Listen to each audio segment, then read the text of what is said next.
En primer lugar, para introducirnos en las cuestiones relacionadas con la gestión de la salud pública, hay que hablar del estado del conocimiento médico hacia las primeras décadas del siglo XIX. Para entonces, la ciencia no tenía la capacidad de demostrar la verdadera etiología de las enfermedades y había numerosas interpretaciones y reinterpretaciones sobre su origen. Esta eventualidad daba lugar a cantidad notable de observaciones sobre los canales de contagio, los métodos de protección y las fórmulas de sanación. De un modo muy general, las enfermedades se clasificaban en contagiosas y no contagiosas. Las primeras eran aquellas que podían ser transmitidas por contacto directo con un enfermo, sus emanaciones dentro de un ambiente o con cualquier objeto contaminado por éste. Las segundas, sin embargo, eran las que se producían debido a las variaciones climáticas o a los miasmas derivados de la actividad orgánica en un entorno concreto, circunstancias que, según se pensaba, afectaban a la estabilidad de los órganos y fluidos vitales del cuerpo. La ciudad, por su parte, era el ámbito de actuación sanitaria porque, como foco de poblamiento, estaba estrechamente relacionado con la generación y propagación de enfermedades debido al hacinamiento urbano y a las pésimas condiciones de salubridad. Las fórmulas de saneamiento ambiental en el medio urbano se basaron en la expulsión de los elementos que infectaban la atmósfera para favorecer la circulación y depuración del aire. Cuando se trataba de epidemias contagiosas, además de los métodos de higiene pública más convencionales, se establecían cuarentenas, restricciones sociales y se limitaban los canales de transporte.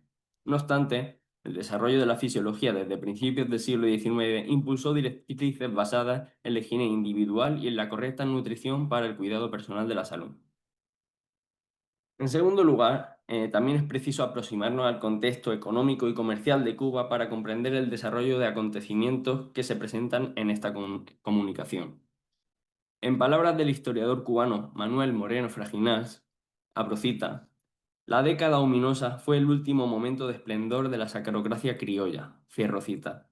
Bien, durante estos años, el aparato de la monarquía absoluta permitió a la élite cubana ciertas concesiones de carácter comercial con el objetivo de generar e incrementar los ingresos de la Real Hacienda, que, tras los conflictos de emancipación americana, se encontraban sumamente menoscabados. En otros términos, a la corona no le interesaba tanto el negocio azucarero, sino el rendimiento que éste podía sacar para el fisco.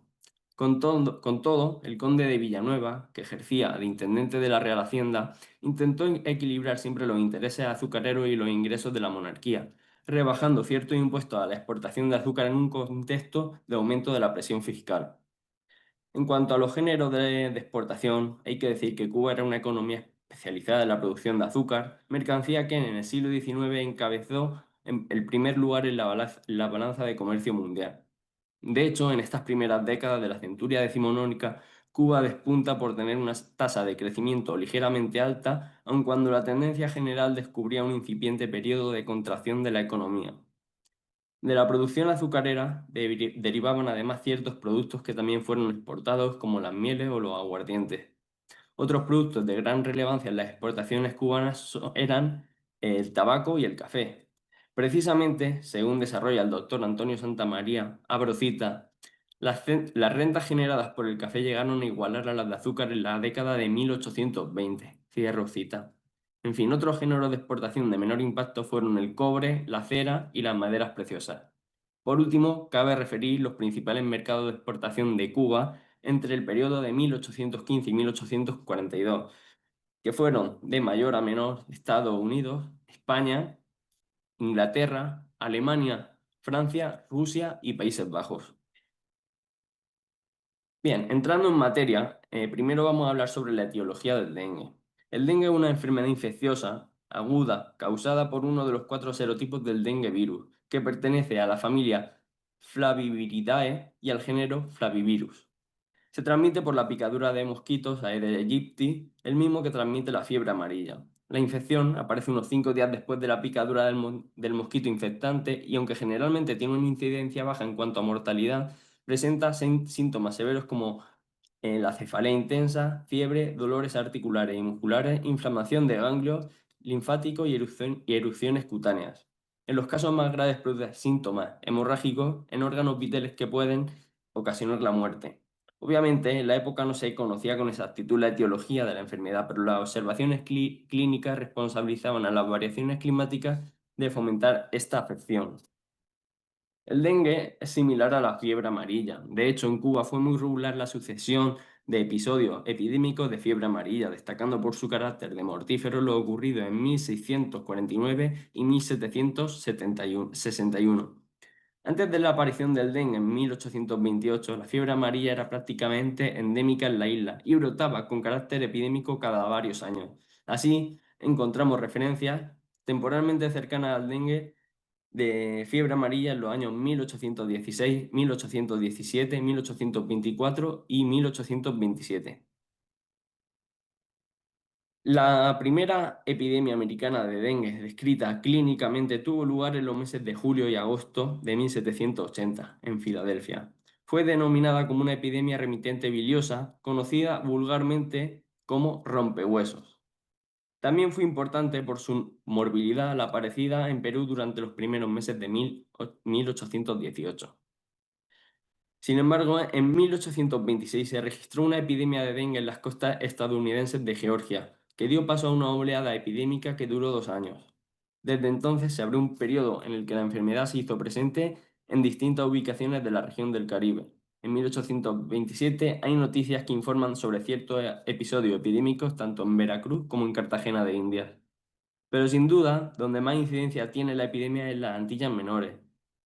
En septiembre de 1827 apareció en San Tomás, donde permaneció hasta enero de 1828. De aquí se extendió en cadena al resto de las Antillas Menores: Santa Cruz, San Bartolomé, San Cristóbal, Antigua, Guadalupe y Martinica, Barbados, Tobago. Habría que destacar que también tiene presencia en Jamaica, Puerto Rico y en Curazao, todas estas desde noviembre de 1827 y en los meses de adelante. Hay que decir que aunque no se han encontrado referencias sobre la incidencia de la epidemia en la isla de Santo Domingo y en Haití, seguramente también afectó a los habitantes de la isla. En fin, la propagación de la epidemia en las islas caribeñas se produjo a partir de los canales marítimos de navegación, es decir, por medio de las personas que en el puerto de salida habían incubado la enfermedad y en destino volvían a tener contacto con el agente vector, el mosquito, el cual lo transmitía a otros individuos.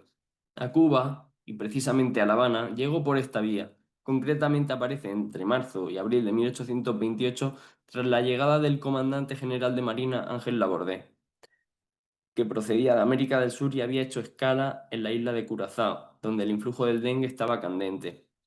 Después de Cuba, la epidemia también se hizo presente en Pensacola, Nueva Orleans y vuelve a las costas de Georgia, en Savannah y Charleston.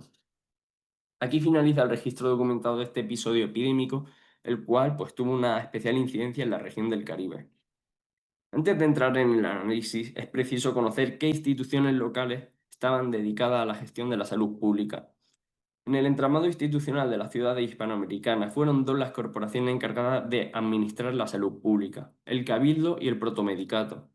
El cuerpo municipal era el responsable de disponer las ordenanzas de higiene relativas a policía urbana y de prescribir las medidas sanitarias para hacer frente a una epidemia. Más tarde, con su aparición, el Protomedicato auxilió al Cabildo en materia de salud pública, además de asumir la tarea fiscalizadora de los oficios de medicina. En La Habana, el Real Tribunal del Protomedicato fue fundado en 1709. Hacia 1742 contaba con 3 plazas y aunque en un comienzo dependió del nuevo hispano, en 1755 se le concedió la autonomía. Esta corporación con frecuencia se hizo cargo de supervisar el estado de salud pública de la isla y de marcar las directrices de la medicina preventiva relativa a las epidemias. En tal sentido, uno de sus cometidos más distinguidos eran las visitas de sanidad, por las cuales inspeccionaban los buques mercantes, especialmente aquellos dedicados a la trata de personas esclavizadas. La aparición intermitente de la Junta de Sanidad marcó un cierto desplazamiento del tribunal médico en el ámbito de la salud pública. Las juntas de sanidad fueron entidades locales ocupadas en la salud pública que articulaban la presencia de la autoridad civil con la de facultativos médicos. Por lo general, en América tuvieron una existencia discontinua cuya actividad repuntó en los episodios epidémicos. El origen de la Junta de Sanidad de La Habana es un tanto impreciso. Algunos autores como López Denis, sitúan su instauración a finales del siglo XVIII. Por el contrario, otros como Campos Díez, Martínez Fortún o Salvador y Vázquez apuntan a su implantación entre 1807 y 1813. La revisión de los acuerdos capitulares de La Habana sugiere que su aparición se dio concretamente en 1798. En las primeras reuniones del citado año se evaluó su reglamento, pero las referencias sobre el organismo en los siguientes libros de Cabildo son esporádicas. Esta eventualidad en las noticias insinúa que la convocatoria de la Junta dependió del capitán general y en condición de su presidente y también de acuerdo con la incidencia epidémica. También se ha podido comprobar que a finales de 1813 se formuló y aprobó un nuevo reglamento. No obstante, poco se ha averiguado del discurrir de la institución en los años posteriores. En contraste, la consulta de los libros de actas de la Junta Superior de Sanidad da a entender que la corporación quedó reconstituida en 1828. El inicio de esta nueva etapa, que coincidió con la epidemia de dengue, reviste de mayor actividad, sobre todo desde 1831, como consecuencia de la amenaza del cólera y de la aplicación de las medidas preventivas para contener su llegada. Las primeras noticias que aparecen en la documentación sobre el dengue se localizan en la sesión de Cabildo de 9 de mayo de 1828. En esta reunión, el regidor Andrés de Zayas solicita al capitán general la convocatoria de la Junta Superior de Sanidad para tomar medidas frente a la epidemia aparecida. Aquí resulta curioso cómo este miembro capitular señala lo siguiente, y abro cita: que la Junta active su vigilancia y cuidado para impedir que no se nos comuniquen otras epidemias de un carácter más maligno, ya que por fortuna no es de esta clase la que nos afecta, pues de haberlo sido infinitas personas habrían fallecido. Cierro cita. En fin, desde el principio se hace evidente que no se trata de una epidemia con una alta incidencia de mortalidad. Sin embargo, las preocupaciones aparecen a los pocos días de la publicación de un anuncio en los diarios de la ciudad, concretamente en el Diario de Gobierno y en el Noticioso. En estos papeles periódicos se hace presente un individuo ofreciendo la venta de tónicos de vinagre para enfrentar la peste. La puesta en relación entre la epidemia de dengue y el remedio de la peste preocupó a los dirigentes municipales, pues la circulación de estos papeles en otra nación podía generar cierto rechazo hacia las actividades comerciales, ya que se podía entender que se trataba de una epidemia contagiosa. La Junta Superior de Sanidad se reúne por primera vez el 20 de mayo del 28 para conocer la naturaleza, el carácter, los síntomas y el avance de la epidemia en la ciudad. La principal medida que se tomó fue el riego de calles con agua, con lo que se pretendía atemperar la incidencia climática ofrecida por el ambiente. En esta línea también se ordenó la intensificación de la higiene urbana. No obstante, los resultados prácticos no fueron muy eficaces porque además había sequía y las disposiciones de limpieza de calles nunca tenían un cumplimiento exhaustivo. Otras medidas, aunque estas fueron de carácter administrativo, fueron ordenar la actualización del estado de la salud pública una vez cada semana y la reunión periódica de la Junta cada domingo para estimar la evolución de la epidemia. También se estaba vigilante del estado de salud de las personas que viajaban a bordo de los navíos que carenaban en la bahía. Desde la convocatoria de la Junta Superior de Sanidad, el número de enfermos que eran atendidos fue descendiendo. Los siguientes datos que voy a ofrecer no hay que tomarlos hay que tomarlos como parciales porque muchos médicos no llegan a ofrecer parte y muchas personas pasaban la enfermedad sin ser atendidos. No obstante, creo que las cifras oficiales son bastante representativas de la disminución de la incidencia epidémica. Bien, para el 25 de mayo se estaban atendiendo alrededor de 600 enfermos. Una semana después, 1 de junio, se asistían 343 enfermos. Otra semana después, 8 de junio, se asistían 259 enfermos. El 15 de junio, 106 enfermos. El 22 de junio, 57 enfermos. A final de mes, el 29 de junio, se certificaba por los profesores de medicina haber cesado del todo la epidemia. Realmente, la incidencia de la epidemia remitió porque el vector del virus perdió fuerza, es decir, los mosquitos con capacidad para transmitir el virus redujeron su número. Las soluciones propuestas por la Junta Sanitaria no tuvieron ningún impacto en la solución del problema. Sin embargo, aquí es donde llega la cuestión de los intereses comerciales. En un oficio del intendente al ministro de Real Hacienda, ya en agosto de 1828, Es sumamente explícito al comunicar lo siguiente, y abro cita. Por especial excitación mía, ha escrito el doctor don José Antonio Bernal, protomédico tercero del Real Tribunal del Protomedicato, la memoria sobre la epidemia que hemos sufrido aquí este verano y que ha sido conocida vulgarmente bajo el nombre caprichoso de dengue.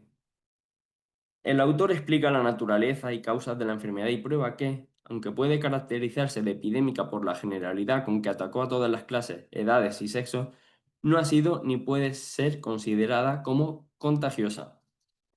Aquí subrayo, mi intento es que se conozca dentro y fuera de esta isla, continúo, el carácter particular de esta dolencia, que ya ha desaparecido enteramente y que a nadie causó la muerte sino complicándose con otros achaques anteriores más graves. Y aunque observo alguna aminoración en la concurrencia de este mercado, y la atribuyo en parte a esta causa, confío en que la desaparición absoluta del mal de un lado y del otro la ilustración y convencimiento que produce este y los demás escritos publicados por este protomedicato acabarán de rectificar la opinión y de persuadir a los débiles y temerosos de que nunca fue mortal el dengue y que esta isla, dichosa bajo este aspecto, como por otros muchos, jamás ha experimentado los efectos de pestes asoladoras que han afligido a otros países. Cierro cita. Es evidente que el conde de Villanueva tenía una intención de promover la publicación de la memoria. Existe un doble propósito, persuadir de que la enfermedad no es contagiosa y, por lo tanto, no se puede propagar a través de los canales marítimos, y que, además, no es una enfermedad mortal, por lo cual no es de temer o se le puede restar cierta importancia. Ello se hace ostensible en ciertos párrafos de la memoria cuando se utiliza un tono incluso jocoso para referirse a la afección. Bien, veamos de qué consta la memoria del protomédico y cirujano José Antonio Bernal Muñoz. La memoria es muy breve, de unas 26 páginas, y se compone de un prólogo introductorio y de un ensayo que abarca una serie de temas vinculados a la clasificación de la epidemia, sus causas y sus métodos curativos. El prólogo es de lo más peculiar y representativo en cuanto a restar magnitud a la epidemia. Recordemos que el intendente indujo al cirujano a escribir la memoria, pero Bernal Muñoz comienza su línea afirmando, abro cita, he creído de mi deber escribir esta memoria, sin otro objeto que exponer con sencillez y verdad lo que en ella he observado y el juicio, bueno o malo que he hecho, de los hechos he deducido. Cierro cita. En realidad, si tenemos en cuenta que es una memoria destinada a circular en el exterior de la isla, entendemos que el facultativo médico no sea explícito en referir el verdadero origen de su escrito. En el prólogo también intenta restar importancia a la epidemia con la idiosincrasia con la que ha sido tomada por parte de la población. Según su testimonio, abro cita. El modo jocoso y burlesco con que se ha recibido en todas partes esta molesta epidemia ha sido motivo poderoso para que hayan sobrellevado sus dolencias con bastante serenidad y que sus estragos hubiesen sido menos sensibles a estos habitantes. Cierro cita.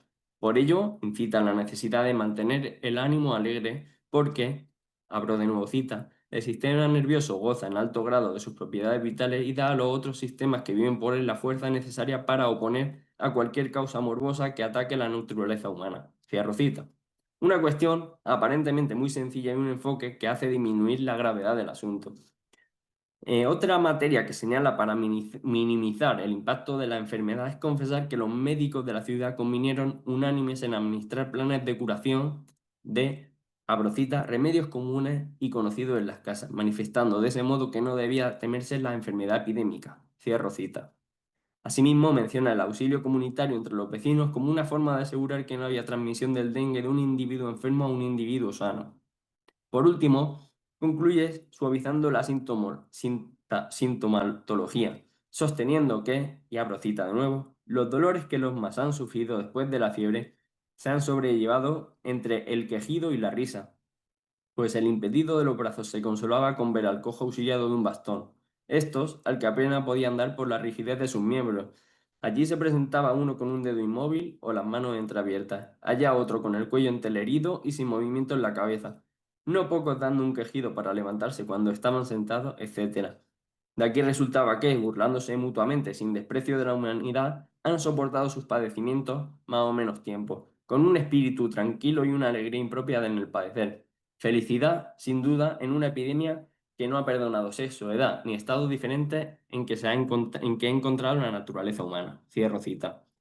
Es evidente el intencionado tono distendido y cómico carente de un ánimo de desgracia y pesadumbre. Además, vemos cómo enfatiza en señalar la palabra felicidad. En cuanto a la clasificación de la epidemia, lo primero que refleja es que tiene una duración corta, aunque se presenta en cada individuo con cierta diferencia. De acuerdo con sus observaciones, Bernal Muñoz clasifica la epidemia por una fiebre linfática o adenomeningia. Apoyado también en las nuevas teorías fisiológicas, descartó que la causa del dengue derivase de los miemas porque la enfermedad ataca a la mucosa gastrointestinal y no al sistema respiratorio. Bernal Muñoz atribuyó el dengue a las variaciones del clima, y abro cita, en mi juicio, que el calor y sequedad de la atmósfera, el vapor y polvo de la tierra, las agitaciones y ejercicios activos continuando todo por mucho tiempo diariamente, y las impresiones de la frescura y frío de la brisa que ha reinado todas las noches de aquellos días son las causas más ocasionales del dengue. Cierro cita. También marca la similitud del dengue con la fiebre amarilla, preguntando y afirmando lo siguiente, abro cita, ¿qué médico que tenga algunos conocimientos prácticos? A ver, un enfermo de dengue no dirá que es fiebre amarilla, por lo que a mí toca confieso que los primeros que asistí de la epidemia lo hubiera caracterizado por fiebre amarilla. Cierro cita. Sobre el método curativo, nombra la dieta absoluta, los baños de pies, brazos y los tópicos de polvo de mostaza y untura oleosa opiadia o alcalina aplicada en la piel. Sí que reconoce que en las observaciones, sí que reconoce en las observaciones que aquellos que estaban convalecientes de otra enfermedad, los que padecían alguna afectación en órganos vitales o los que refiere como muy debilitados, que podríamos interpretar como inmunodeprimidos, fallecieron o agravaron sus síntomas. La defensa de la postura sobre que no era contagioso la reforzó señalando que había individuos que no habían padecido la enfermedad mientras el resto de su núcleo familiar con los que habitaba en la misma vivienda había enfermado.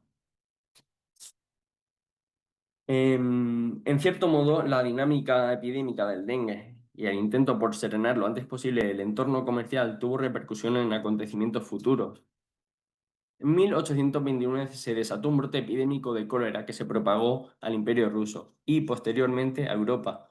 Desde sus puertos la infección cruzó al Atlántico para llegar al norte de América, desde donde atravesó el continente en los años siguientes. Las primeras noticias de cólera llegaron a Cuba en el verano de 1831. Algunos puertos con los que se tenía intercambio comercial, como Hamburgo, presentaban incidencia epidémica. Desde entonces, la Junta Superior de Sanidad dispuso medidas de prevención como las cuarentenas a los buques mercantes procedentes de puertos infectados. La discusión sobre la etiología del cólera estaba muy presente en la época, entre aquellos que optaban por la teoría miasmática frente a los que apoyaban el contagio de persona a persona. Esta última vinculaba la enfermedad con los canales de transporte y comercio. A mediados de 1832, el cólera se localizaba en varios enclaves portuarios de Estados Unidos, de modo que la Junta Superior de Sanidad reforzó las medidas preventivas y endureció las cuarentenas. Esta cuestión, evidentemente, tenía un impacto notable en la balanza comercial de Cuba y, por consiguiente, para la recaudación fiscal de la Real Hacienda. Así, a finales de 1832, en la medida en que la incidencia de la epidemia disminuía en Filadelfia y Nueva York, puertos de frecuente comercio con Cuba, y que el flujo epidémico no había afectado a la isla, se fueron flexibilizando las cuarentenas. Al comenzar el año 1833, Estados Unidos daba por controlada la enfermedad y el conde Villanueva consiguió persuadir a las autoridades locales de Cuba a que se suprimieran las cuarentenas. Primó el comercio, en tanto que beneficiaba al fisco, por encima del cuidado de la salud pública de la isla. Un mes después, el cólera estalló en La Habana, dejando en apenas 2 meses alrededor de 8.000 fallecidos en la capital. Y bueno, para concluir, a modo de consideraciones finales, hay que decir que desde principios del siglo XIX se asiste a una progresiva especialización, tanto institucional como profesional, de la salud pública. Desde los gobiernos centrales y locales hay un aumento de la preocupación por las enfermedades epidémicas, cada vez más alejadas de un enfoque teológico y cada vez más cercanas a ser explicadas desde un punto de vista científico. En este asunto es determinante el impacto que tiene la creciente circulación del conocimiento y la información sobre la medicina y las enfermedades. También es importante considerar la circulación de la información impresa en aspectos de orden político y comercial. Esta información también fue clave en el desarrollo de mecanismos geopolíticos y de las dinámicas comerciales. Como hemos podido comprobar a lo largo de la comunicación, La circulación de noticias podía tener un impacto en la estabilidad de los canales comerciales, sobre todo si se trataba de los datos relacionados con la propagación de una epidemia contagiosa. De aquí derivó la estrategia del intendente Conde de Villanueva por fomentar una memoria impresa sobre la epidemia de dengue que se había sufrido en Cuba. El objetivo era que circulase, no solo para informar del comportamiento de la epidemia, sino para convencer a los mercados de que Cuba seguía siendo un lugar seguro donde hacer comercio. Que si bien había habido una epidemia, esta no era contagiosa y, además, no era sensiblemente mortífera. La memoria pretendía sustituir a esas informaciones que hablaban de tónicos milagrosos para la lucha contra la peste y que podía hacer pensar que se trataba de una enfermedad contagiosa entre seres humanos. Pese al recurrente tono cómico que se puede atribuir a ciertos párrafos de la memoria, no hay que desestimar el fundamento de las observaciones clínicas.